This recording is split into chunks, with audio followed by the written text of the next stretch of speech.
বঙ্গোপসাগরে সুস্পষ্ট লঘুচাপের কারণে সকাল থেকে ঢাকায় মুষলধারে বৃষ্টি হচ্ছে এবং একই কারণে দেশের বিভিন্ন জায়গায় বৃষ্টির খবর পাওয়া যাচ্ছে। আপনাদেরকে এই মুহূর্তে আমরা সরাসরি দেখাচ্ছিলাম, সকাল থেকে কিন্তু ঢাকায় মুষলধারে বৃষ্টি হচ্ছে এবং এখন পর্যন্ত বিরতিহীনভাবে টানা বৃষ্টি চলছে এবং কখনো কখনো বৃষ্টি কিছুটা থামলেও আবারও বৃষ্টির গতি কখনো আবার বাড়ছে, তেমনটি কিন্তু আমরা লক্ষ্য করছি। টানা বৃষ্টিতে রাজধানীর বিভিন্ন জায়গায় ব্যাপক জলাবদ্ধতা তৈরি হয়েছে। তার মধ্যে একটু যদি বলে রাখি, new market, Dhanmondi, science lab, Mirpur সহ রাজধানীর বিভিন্ন জায়গায় পানি জমে ব্যাপক জলাবদ্ধতা তৈরি হয়েছে এবং এই বৃষ্টির মধ্যে ব্যাপক জলাবদ্ধতার কারণে কিন্তু কোথাও কোথাও তীব্র যানজটের সৃষ্টি হচ্ছে, তেমনটি কিন্তু আমরা লক্ষ্য করছি। আবহাওয়া অধিদপ্তরের সর্বশেষ পূর্বাভাসে জানানো হয়েছে, বঙ্গোপসাগরে অবস্থানরত সুস্পষ্ট লঘুচাপটি আজ নিম্নচাপে রূপ নিতে পারে। বৃহস্পতিবার ও শুক্রবার দেশের 6 বিভাগে ভারী বৃষ্টিপাত, ভারী থেকে অতি ভারী বৃষ্টি হতে পারে, এমনটি কিন্তু জানিয়েছেন আবহাওয়া অধিদপ্তর।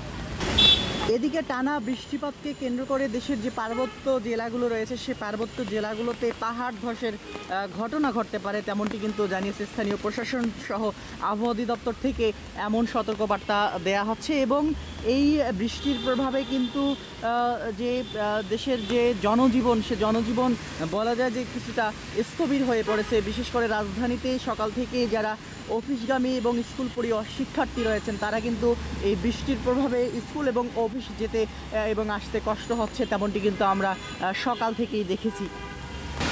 উপকূলে ঝড়ের আশঙ্কায় দেশের যে সমুদ্র বন্দরগুলো রয়েছে, সেই সমুদ্র বন্দরগুলোকে 3 নম্বর সতর্কতা সংকেত দেখাতে বলা হয়েছে এবং পরবর্তীতে আবহাওয়া অধিদপ্তর বলছে যে এটি নিম্নচাপে পরিণত হবে। নিম্নচাপে পরিণত হয়ে কিন্তু এটি ঘূর্ণিঝড়েও রূপ নিতে পারে বা ঝড়ে রূপ নিতে পারে, তেমনটি কিন্তু আবহাওয়া অধিদপ্তর থেকে বলছে। তবে এখন পর্যন্ত যেটি দেখতে পাচ্ছি, রাজধানীতে সকাল থেকে কিন্তু টানা বৃষ্টি হচ্ছে। এই বৃষ্টির প্রভাবে রাজধানীর বিভিন্ন জায়গায় ব্যাপক জলাবদ্ধতা তৈরি হয়েছে এবং অফিসগামী মানুষদের বেশি কষ্ট ভোগান্তি পোহাতে হচ্ছে এবং এই তীব্র বৃষ্টিতে জলাবদ্ধতার কারণে রাজধানীর বিভিন্ন রাস্তায় কিন্তু ব্যাপক যানজট তৈরি হয়েছে, তেমনটি কিন্তু আমরা লক্ষ্য করছি। এই বৃষ্টির মূল কারণ হচ্ছে বঙ্গোপসাগরে যে লঘুচাপ সৃষ্টি হয়েছে, সেই লঘুচাপের প্রভাবেই কিন্তু সারা দেশেই বৃষ্টি হচ্ছে এবং এই বৃষ্টি আগামীকাল থেকে আরও বাড়তে পারে, তেমনটি কিন্তু মনে করছেন আবহাওয়াবিদরা। এবং এই বৃষ্টি বাড়বে এবং বৃষ্টির মূল কারণ হচ্ছে বঙ্গোপসাগরে যে লঘুচাপ সৃষ্টি হয়েছে, এই